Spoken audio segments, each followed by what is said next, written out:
ओम शांति। 8 मार्च 2024 की ईश्वरीय महावाक्य। पहले एक नज़र मुरली के मुख्य पॉइंट पर। बाबा ने कहा, पहले शरीर फिर आत्मा। बाबा इनके शरीर में बैठा है तो जरूर शरीर याद आएगा। फलाने शरीर वाली आत्माएं में यह गुण है। बाकी की नज़र फूलों की तरफ आएगी। कहेंगे फलाने की आत्मा बड़ी अच्छी है, बड़ी सर्विस करती है।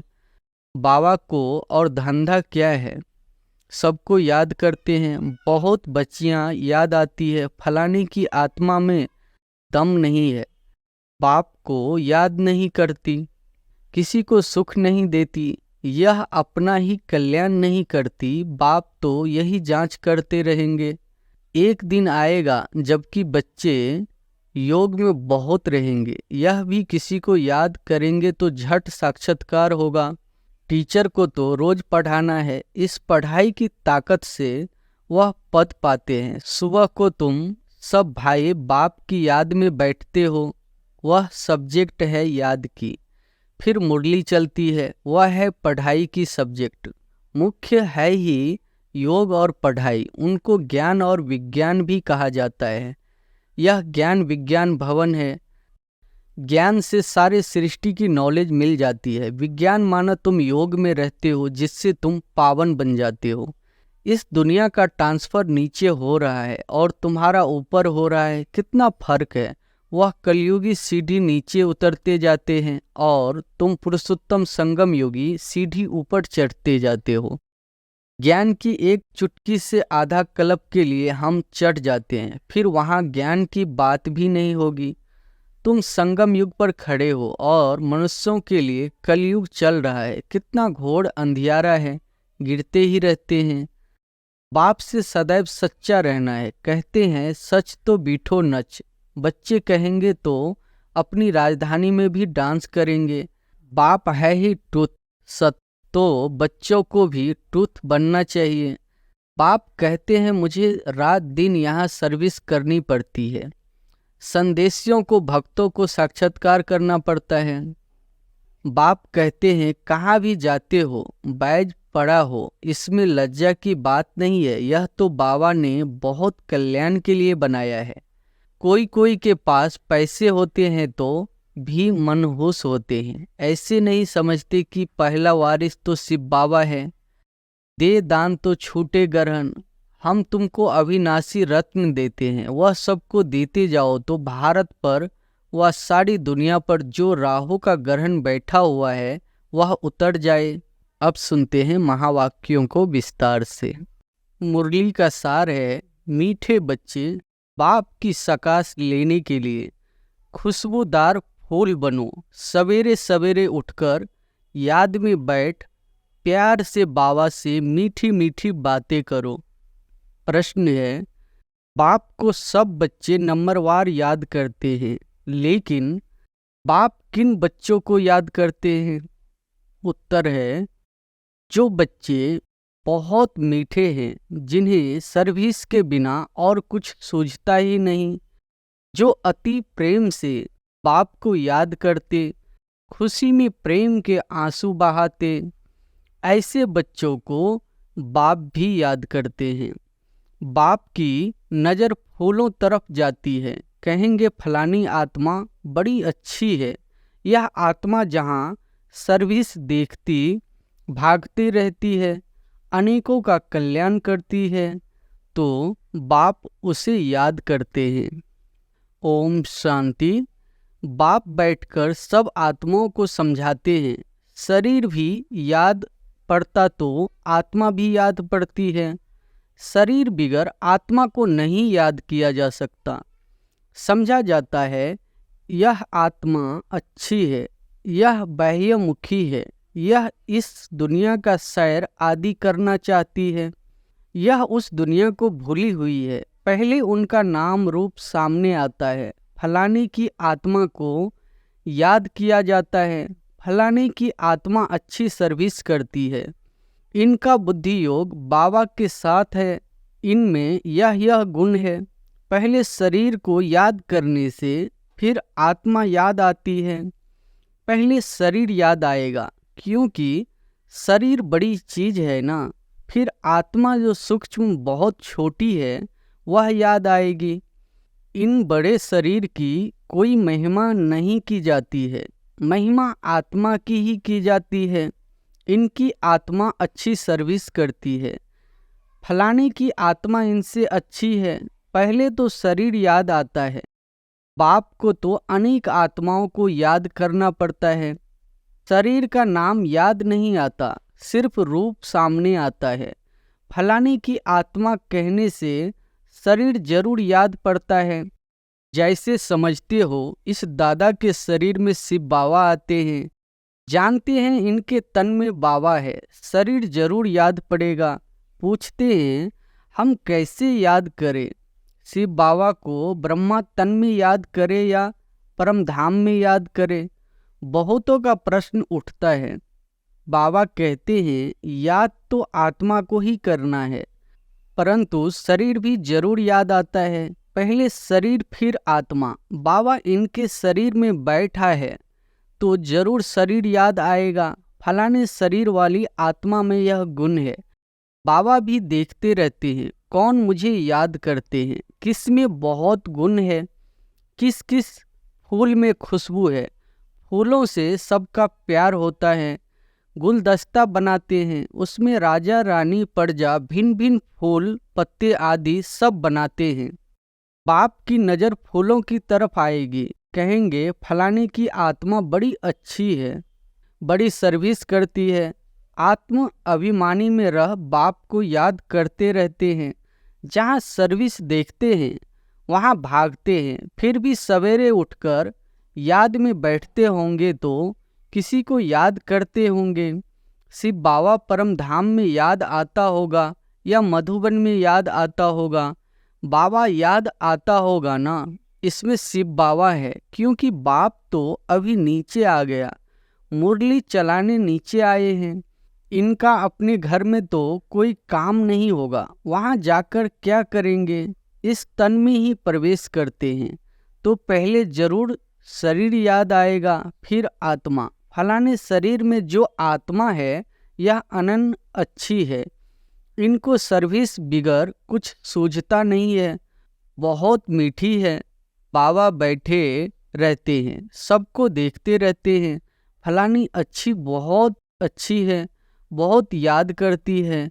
बांधेली बच्चियों को बिगाड़ के लिए कितनी मार मिलती है, कितना प्रेम से याद करती होगी।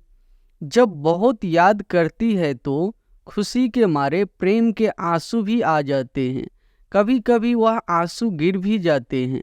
बाबा को और धंधा क्या है, सबको याद करते हैं।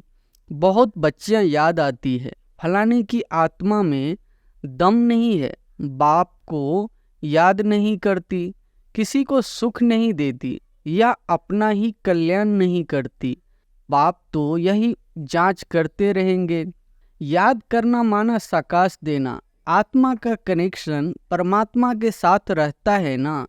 एक दिन आएगा जबकि बच्चे योग में बहुत रहेंगे, यह भी किसी को याद करेंगे तो झट साक्षात्कार होगा। आत्मा तो है छोटी बिंदी, साक्षात्कार करे तो भी कोई समझ न सके, फिर भी शरीर ही याद आता है।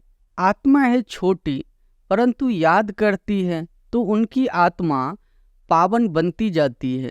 बगीचे में वैरायटी फूल होते हैं, बाबा भी देखते हैं यह बहुत अच्छा खुशबूदार फूल है, या इतना नहीं तो पद भी कम होगा। बाबा के जो मददगार बनते हैं वही ऊंच पद पाते हैं, वह भी जो बाप के याद करते रहते हैं। ब्राह्मण से ट्रांसफर हो देवता बनते हैं। यह वर्णन भी संगम पर ही कर सकते हैं कि यह देवी फूल है या आसुरी फूल है। फूल तो सब है परंतु वैरायटी बहुत है। बाबा भी याद करते रहते हैं। टीचर अपने स्टूडेंट को याद करेंगे क्या? यह कम पढ़ते हैं, दिल में तो समझेंगे ना।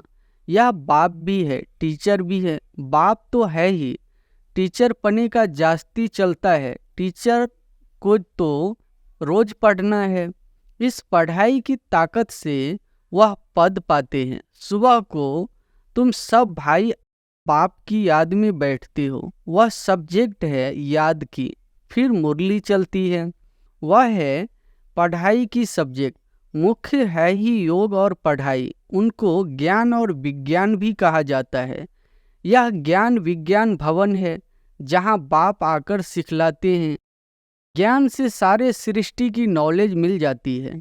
विज्ञान माना तुम योग में रहते हो, जिससे तुम पावन बन जाते हो।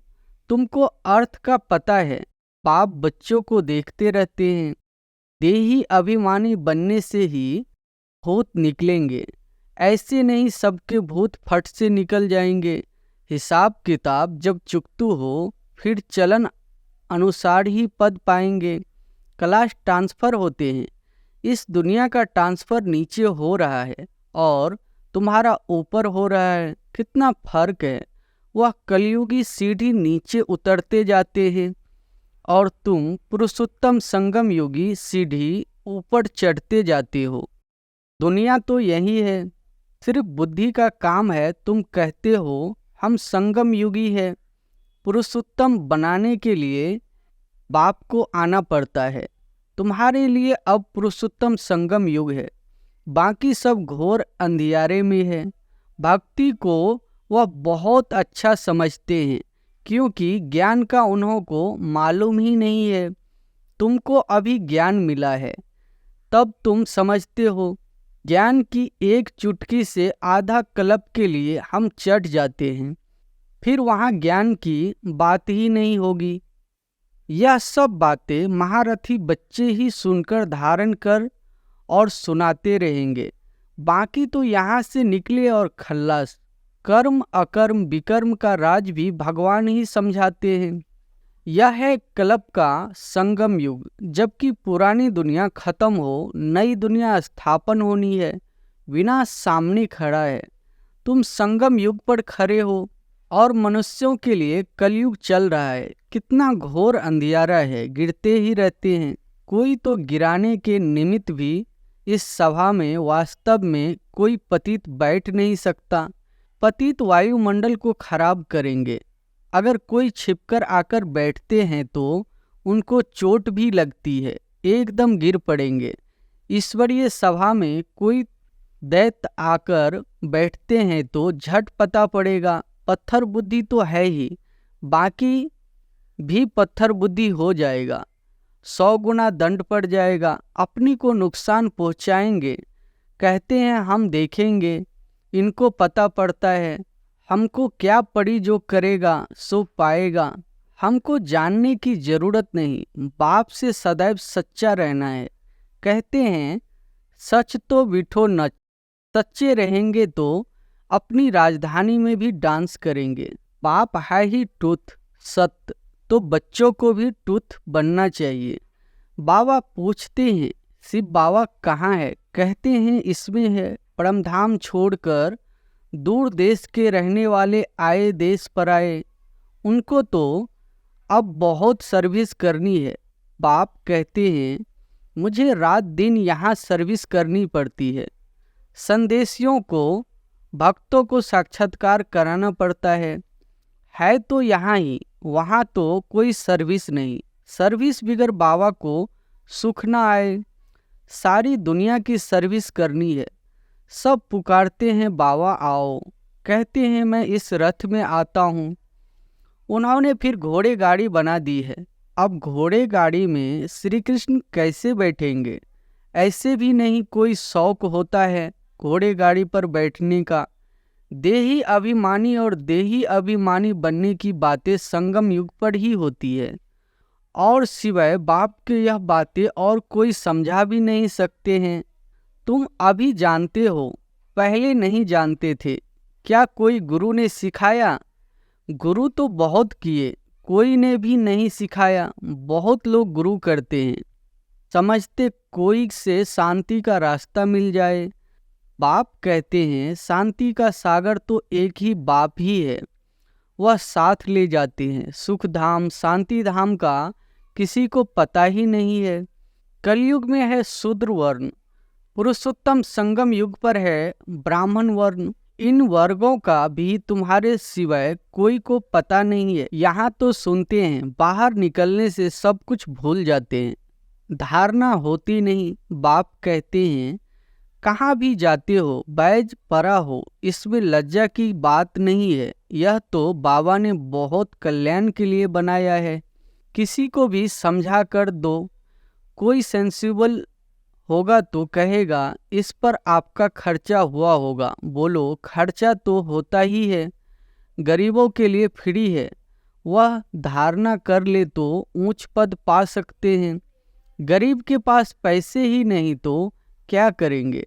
कोई के पास पैसे हैं परंतु मन होश है। इनसे प्रैक्टिकल करके दिखाया, सब कुछ माताओं के हवाले कर दिया। तुम बैठ सब कुछ संभालो, क्योंकि अब तो यह ज्ञान मिला है कि पिछाड़ी में कुछ भी याद न आए। अंतकाल जो स्त्री सिमरे, बड़ी बिल्डिंग्स आदि होगी तो अवश्य याद पड़ेगी, परंतु थोड़ा भी ज्ञान सुना तो प्रजा में जरूर आएंगे। बाप तो है ही गरीब निवाज। कोई कोई के पास पैसे होते हैं तो भी मनहूस होते हैं। ऐसे नहीं समझते कि पहला वारिस तो शिव बाबा है। भगवान वारिस तो भक्ति मार्ग में भी है। ईश्वर अर्थ देते हैं। क्या वह कंगाल है जो उनको देते हैं? समझते हैं ईश्वर के नाम पर गरीब को देंगे तो ईश्वर एवज में देंगे। दूसरे जन्म में मिलता तो है, कहते हैं दे दान तो छूटे ग्रहण। बाप को सब कुछ दे दिया, शरीर मित्र संबंधी आदि सब कुछ बाबा को समर्पण कर दिया। यह सब कुछ आपका है। इस समय सारी दुनिया पर ग्रहण लगा हुआ है। वह कैसे एक सेकंड में छूटता है, काले से गोरे कैसे बनते हैं, यह अब तुम ही जानते हो। फिर औरों को समझाते हो। जो कहते हैं हम अंदर में समझते हैं परंतु किसी को समझा नहीं सकते हैं, वह भी कोई काम के नहीं। बाप कहते हैं दे दान तो छूटे ग्रहण। हम तुमको अविनाशी रत्न देते हैं, वह सबको देते जाओ तो भारत पर वह सारी दुनिया पर जो राहु का ग्रहण बैठा हुआ है वह उतर जाए और बृहस्पति की दशा हो जाए। सबसे अच्छी होती है बृहस्पति की दशा। अब तुम जानते हो भारत खास और आम दुनिया पर राहु का ग्रहण लगा हुआ है। वह कैसे छूटे? यह तो बाप है ना। बाप तुम्हारे से पुराना लेकर नया देते हैं। इसको कहा जाता है बृहस्पति की दशा। मुक्ति धाम में जाने वाले के लिए बृहस्पति की दशा नहीं कहेंगे। अच्छा, मीठे मीठे सिकी लदे बच्चों प्रति माता पिता बाप दादा की याद प्यार और गुड मॉर्निंग। रूहानी बाप की रूहानी बच्चों को नमस्ते। धारणा के लिए मुख्य सार पहली पॉइंट है, सदा खुशी में डांस करने के लिए सच्चे बाप से सच्चा रहना है, कुछ भी छिपाना नहीं है। दूसरी पॉइंट है, बाप जो अविनाशी रत्न देते हैं वह सबको बांटने हैं। साथ साथ शिव बाबा को अपना वारिस बनाकर सब कुछ सफल करना है। इसमें मनहूस नहीं बनना। वरदान है, बिंदु और बिंदु के महत्व को समझ अपनी श्रेष्ठ स्थिति बनाने वाले सिद्धि स्वरूप भव। बिंदु और बिंदु के महत्व को समझ अपनी श्रेष्ठ स्थिति बनाने वाले सिद्धि स्वरूप भव। शिव परमात्मा की पूजा में एक बिंदु की विशेषता है, दूसरी बूंद बूंद की विशेषता है। दोनों का अपना महत्व है। आत्मा परमात्मा और प्रकृति का यह खेल अर्थात ड्रामा, तीनों का ज्ञान प्रैक्टिकल लाइफ में बिंदु ही अनुभव होता है और बिंदु है। शुद्ध संकल्पों की स्मृति जिससे मिलन की सिद्धि का अनुभव होता है।